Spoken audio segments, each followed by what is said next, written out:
boundaries of the brand. This is another thing. Like there are certain brands which are very strong.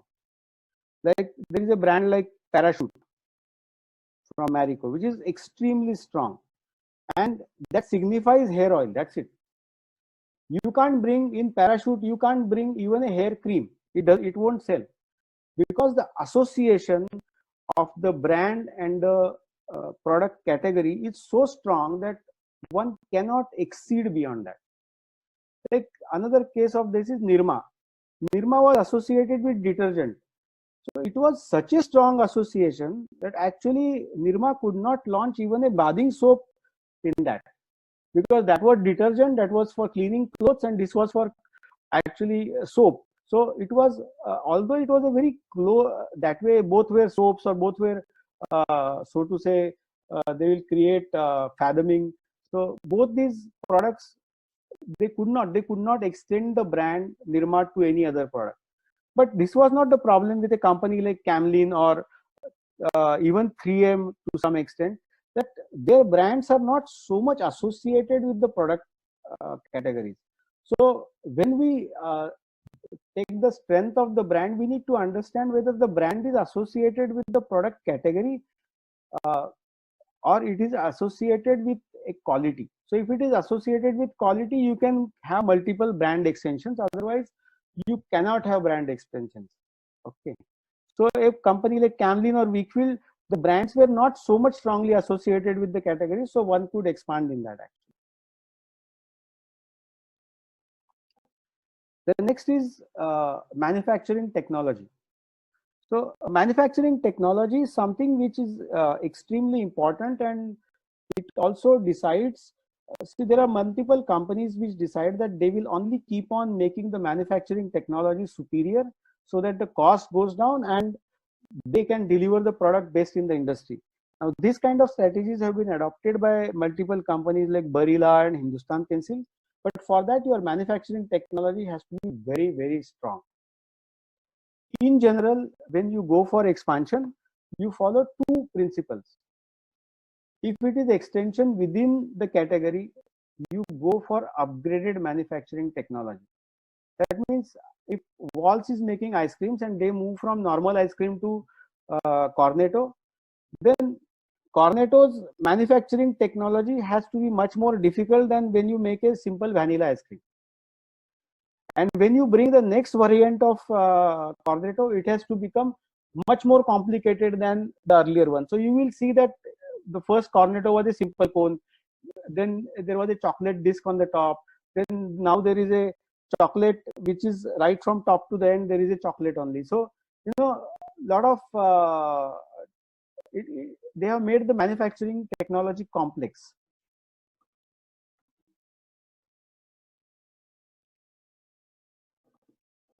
But if you're diverging from the category itself, like which will be diverted from powder technology or powders to tea.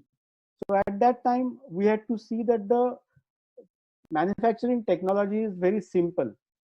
If it is not simple, there is a problem, because you are first of all coming into a totally new category, and uh, if your manufacturing process is going to take a lot of your bandwidth, then you will not be able to spend your time in the market. So obviously your uh, manufacturing technology has to be simpler. So when you have decided to expand your operations, you need to see into which category you fall and take action accordingly.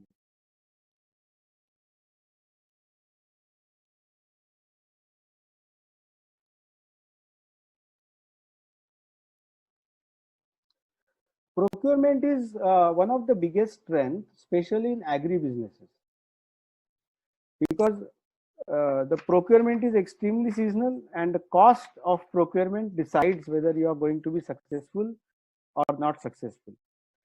One of the very few companies which have done extremely well on this is the Jain Irrigation. Now, Jain Irrigation has used the procurement as sales thing also. So when they sell their Jain irrigation pipes or irrigation systems, they reach the farmers, and in play they give the irrigation system to them, and when they go to them, they also buy their fruits and vegetables from them, and those vegetables and fruits are converted into pulps and sold to various B2B customers, or any product for that matter. Actually, like say, let's say I'm consulting for Morde. So if Morde has to procure cocoa and vegetable oil, if they do not buy from the right source, it will be very difficult for them to go ahead. So if procurement is your strength, your organization has procurement as a strength, you are very clear as to what kind of products you need to develop. One such very good example of expanding in the same segment is Nutrela or Ruchi Soya. Ruchi Soya is actually into soya oils, soya procurement for a very long time, and they have got expertise in procurement of soya products. So they have got the soya chunks, they have got soya oil, then they have got some soya snacks also now. So this entire soya is what they are trying to dominate. So your procurement, if it is procurement is your strength, then you need to develop products which are in line with your strength of procurement. The next is the distribution. How strong are you in distribution? And are you going to develop, or are you creating a synergy with your new products with the current distribution or not? So it is very clear, like when I went to Weakfield, although we came out with different sets of products, like we used to have custard, we used to have corn flour, but we also got into tea, we got into pasta, which is totally unrelated, or we got into oats. So uh, the simple thinking was very simple. When we went to sell the custard, custard was being sold only from the top end outlets of the city. That means if I go to Bombay, or if I go to Chennai, or if I go to Bangalore, there are large shops. They come from a very good, or those shops are placed in extremely good, rich locality. Only then custard was getting sold from there. So it will mean that I'm, as a company, Weakfield was targeting the ISS outlets and the large kirana shops. That was the main channel for distribution for Weakfield. As company, we were not going to the small shops, and custard and corn flour or their sauces were not made available in those small outlets. So here it was very important that what I'm doing best, or what I'm covering right now, how can we cover them better? If my salesman is going to a shop and today he's getting a order of 1,000 rupees, when he goes next time, how can he get 5,000 rupees order? So when we launch the products, we launch the products which will do extremely well in these areas, and they will move from ingredient to finished product. So when we understood this synergy, we brought in new products which are in relation to the current synergy of distribution. This is another example which is a fabulous case actually, is that ITC is into cigarette selling, or rather ITC is known for years for cigarette selling. So when ITC decided to diversify, they diversified initially into matches and Minto, that is the mint tablet. So if you look at it, ITC, cigarette, matchbox and Minto, these are all complementary products. You have a cigarette, you light it with a matchbox, and once you smoke a cigarette, you have the Minto so that your breath is fresh. So all these three products were maximum seller was a pan shop, and they targeted these three totally diverse products to the same distribution channel. So which is a very important thing to learn. Focus on channel or channel of dominance. So you decide which channel is what you need to dominate. So ITC decided for cigarette business, they decided to target the cigarette channel. In Weakfield, we decided that all the ISS outlets and the large kirana shops is where we will dominate, and we also will dominate modern trade, because that is where the custard and the types of the products will get sold. So if understand the strength of your distribution and bring products which are in line with the distribution strength. Expansion. So end usage expansion, one of the best examples that I have is actually Pidilite, because I have worked in Pidilite and we used to have a product called MSeal.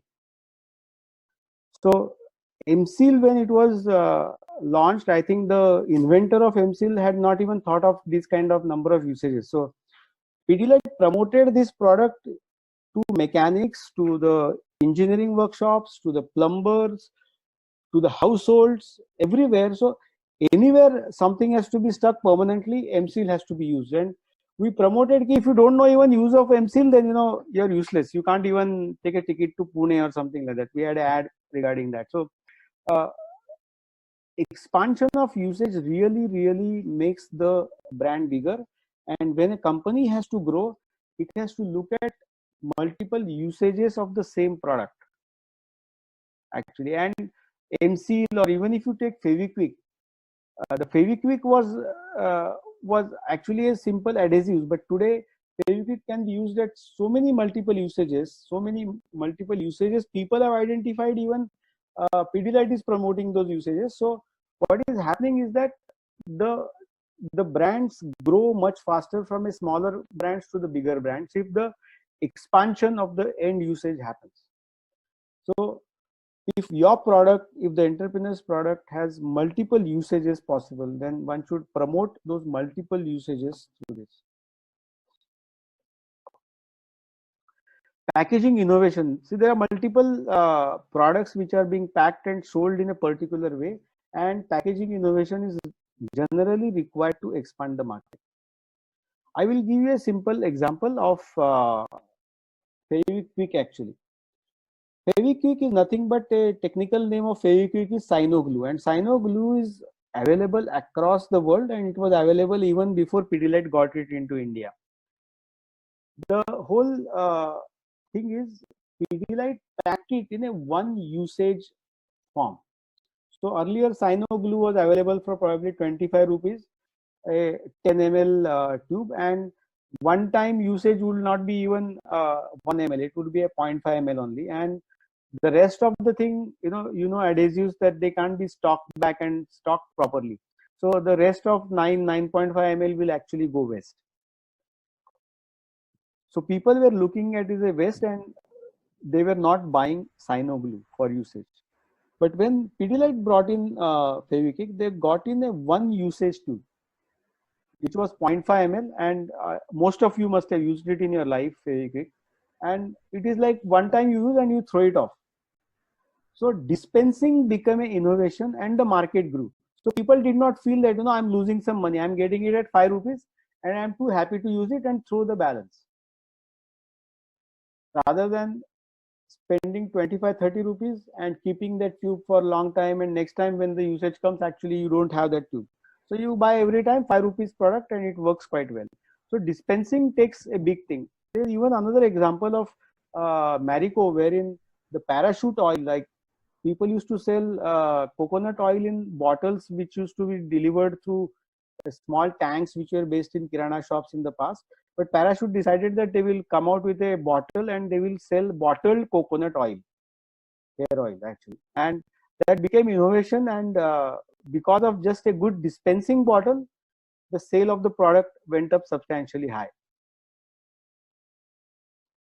The other way of increasing the sale is shelf life increase. There are many products which actually cannot stay longer. And I would take an example of Weakfield in this. We make, or rather we cultivate mushrooms, and mushrooms have a shelf life of maximum 2 days, actually 48 hours. And within 48 hours, it has to reach the customer, and it has to be going in a refrigerated way. So, but the refrigerated vans are too large, and sometimes the last mile logistics doesn't allow us to deliver such big volumes. So to take care of that, mushroom as an industry actually came out with a new packaging, wherein there was a corrugated box in which ice was put in, and within that ice the product was kept, which could actually have a shelf life of almost 36 hours, and small boxes could be delivered shop to shop. So from the logistic point of view, it became a big success. So we could make mushrooms which could actually cater to markets which are 1,000 kilometers away from our manufacturing place. So which is a big thing. In fact, Calcutta also sometimes get Eco Valley mushrooms. So then there is another example is of Rasgulla. Rasgulla is one such product which is actually which was being sold only from the retail point, and it was very popular in Calcutta. But when whatever, whosoever, I don't know the person who or the company which invented this, they got into cans, and now it is available everywhere. It is, those rasgulla cans are available next to your next door kirana shop also.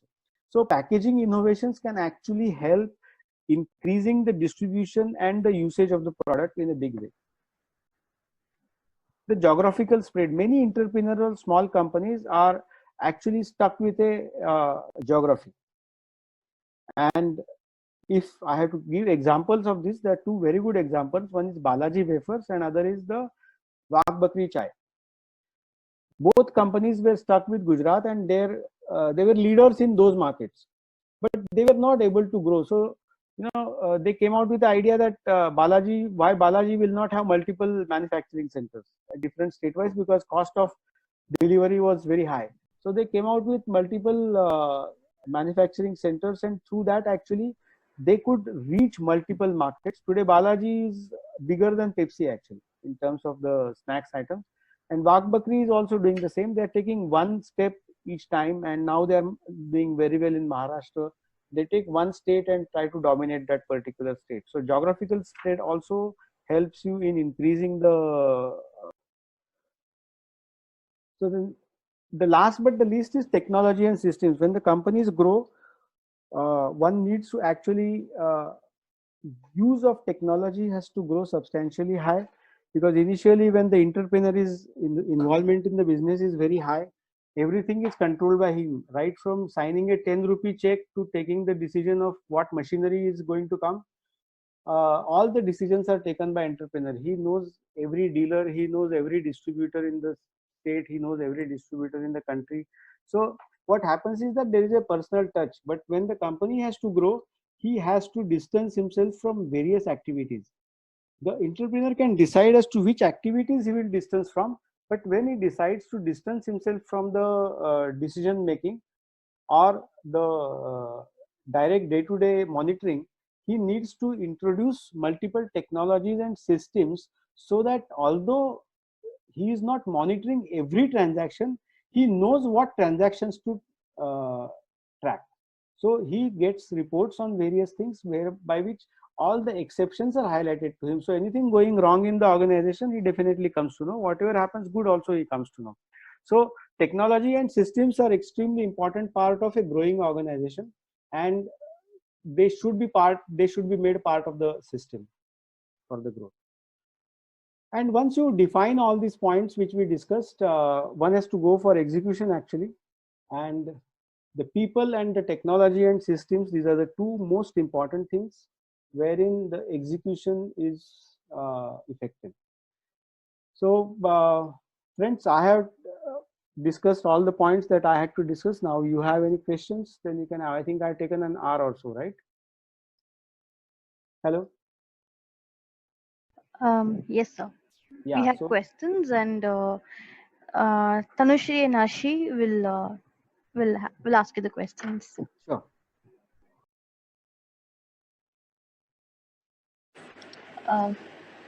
Very good afternoon to you, sir. Yeah, good afternoon. So, first of all, thank you so much, sir, for your words. It was really helpful to all of us. Thank you. I have one question Mhm. that we want to ask you.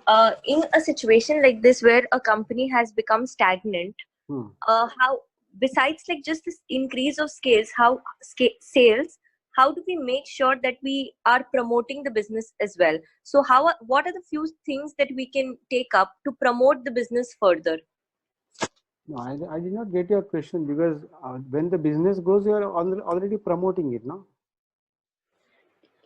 Yes, sir. You So are talking of communication. Are you talking of communication? yes, sir. Yeah, yeah. Actually, see, these are communication strategies, and it will depend on your customer. Why I have not discussed that over here is because it will depend on the industry to industry. See, there is one thing which happens is that I'll just take to go back to my earlier slide.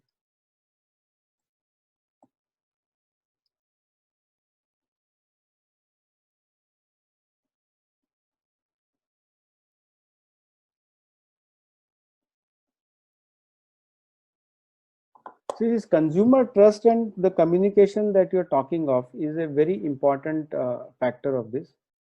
Now, what is the mechanism of communication will be decided by the size of the business at which you are decided to grow, and what is the kind of product. Now, this particular strategy that we have discussed is very generic strategy. Now, if suppose we are, can you give me one industry as to this is one industry where actually we want to communicate, then I can answer you better, because this is a very such a industry specific answer that can be given in this actually.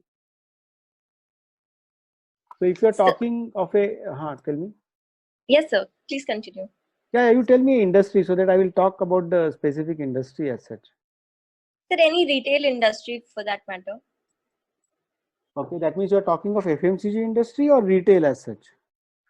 As the retail as such, sir. Okay, if you're talking of retail as an industry, then see, you have, when you're talking of retail, you have a physical presence in a locality. Let's say that you are talking of Reliance, or you're talking of a shop, say Mahalakshmi Kirana store, who is present in a particular place, or you have a Park Avenue retail shop which is present in a locality. So when we are talking of a retail of that locality, your catchment area is restricted to 4 to 5 kilometers within your range, right? Whichever way you speak, actually you cannot have a catchment area which is beyond 4 to 5 kilometers unless you are present in a major market, like if suppose there is a I don't know from which area you belong to, actually which city you belong to. Can you tell me which city you belong to? Hello. Like if you are from Calcutta, then if you are part of Bada Bazaar, then people come over there for marketing. That is called high street market. The other is the mall market, and the third is the market which is, or the shop which is anywhere on the road. Like in Bombay, you will find shops everywhere. So your catchment area is within 4 to 5 kilometers. If you are a part of a major retail chain, then the retail chain takes care of bringing the customers to your location. If you are a shop which is a standalone shop, your credentials are decided by the display that you have in your shop. The kind of communication that you can do to the people is by way of leaflets in the area. You can use digital medium, but digital medium, your focus has to be so high because you are catering to a small consumers within 4 to 5 kilometers only. So unless it is very specific, communication is actually a very tricky subject. So unless you tell me your exact problem, it will not be difficult. It will be difficult for me to explain as to how to go for a communication channel. Okay. Because so if I have to promote Reliance, I can give advertisement on first page of Times of India also, because I'm promoting Reliance. Yes, sir. So, but if we talk about a business that's just, it's been in a very crude way and then it started taking shape, but somehow or the other, it's like stagnant now. If we talk about the education sector, sir, like any education industry, if we talk about that. Okay. So are you talking of distant education, or are you talking of the coaching classes, or is it online? Yes, sir. So what would you suggest, sir, if we talk about an education company, will it be good for a company to like focus on all the platforms together, or should they just target on one group of one set of, people and focus on one kind of services only? Okay. Let me tell you this, a coaching class, what can be the USP, or rather the core strength of the coaching class? So is it the brand which is working well, or is it the professor? That means the teaching staff which is there, the people in the class are more important, or the students who are coming out of your education? Like when you started the education institute, and it had delivered certain, probably some hundreds of students which are actually now become your brand ambassador. So what is the core strength of your organization? So if your education institute's core strength is its best professors, okay, then you need to highlight that. And how can you then utilize this core strength to expand further. So let's say that your professors are very important and they are known by their names. Like earlier days when in Bombay we used to have Agarwal class. So Mr. Agarwal used to be one of the best professors available that time. So if you have that professor, then how can we promote this professor and reach the maximum number of customers? So one way of doing it can be educational material. The other can be having online classes of the person. But is it really worth that particular type of individual get exposed to? Because in Agarwal class, when the students come, or the best class which is there, when you get students, they are of the IQ level which is above 95% marks. Okay. But when I make it online, then that same professor will start teaching a guy who has got even 45% mark, and he will aspire to get 85% marks out of his education. So you need to see what your core strength is at that point of time.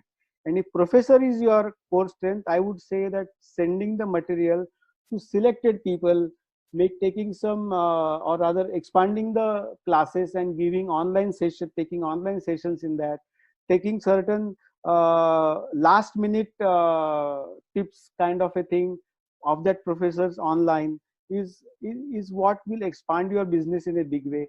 Select the students very means, like, suppose you want to go to Agarwal class, you have to get 95% mark, but when you want to online register him, at least you should have 70% mark. So then only you are actually capable of understanding his whatever he is teaching. So you need to create such barriers, at the same time make him more widespread. But if students are your strength, that we got so many students who have come first. So how they have come first, actually, on what basis? Is the base your educational material, or their work of 10 hours is what you then need to promote it in that fashion? Okay, thank you so much, sir. Thank you.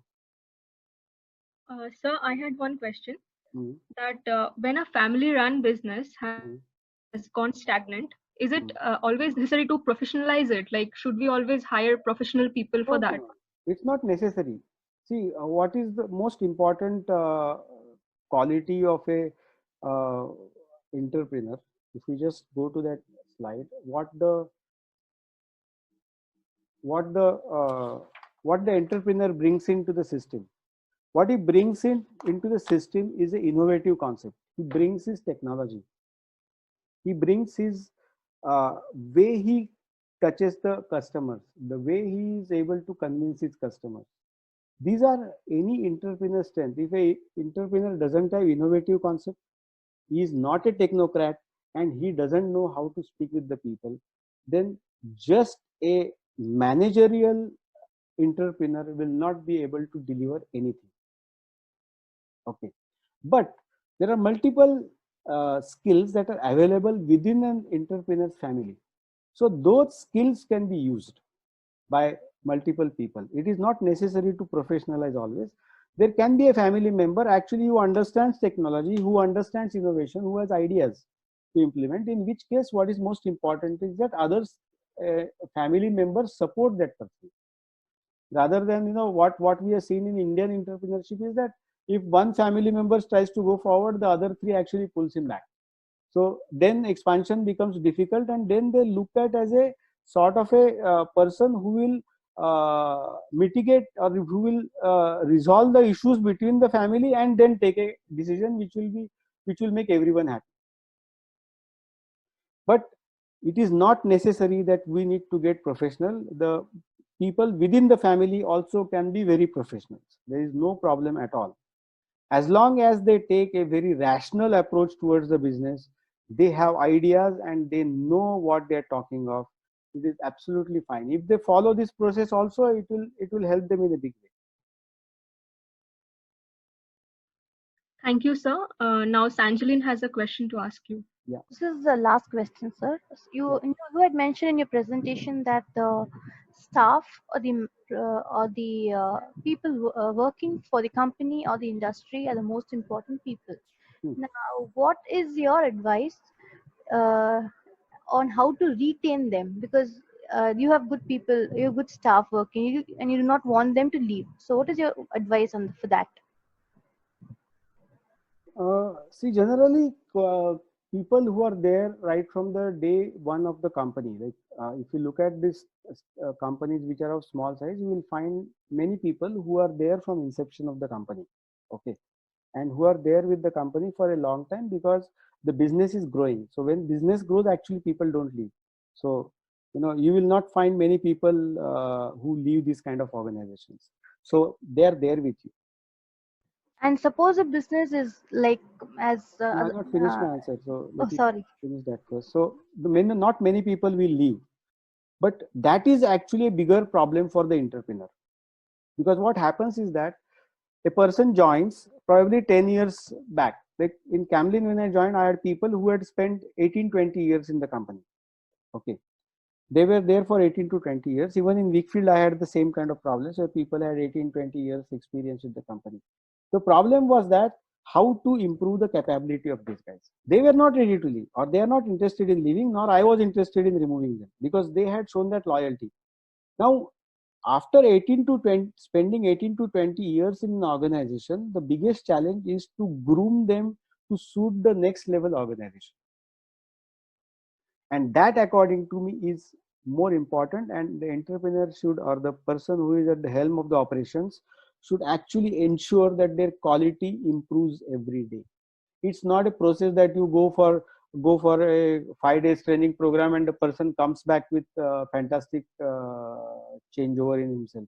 It is the attitude which needs to be changed first, because he's carrying that burden on him that I am the owner, I'm very close to the owner, I've done very good in my time, and I will still keep on doing, and everybody else who is going to come from outside, he doesn't understand anything, he doesn't understand my business.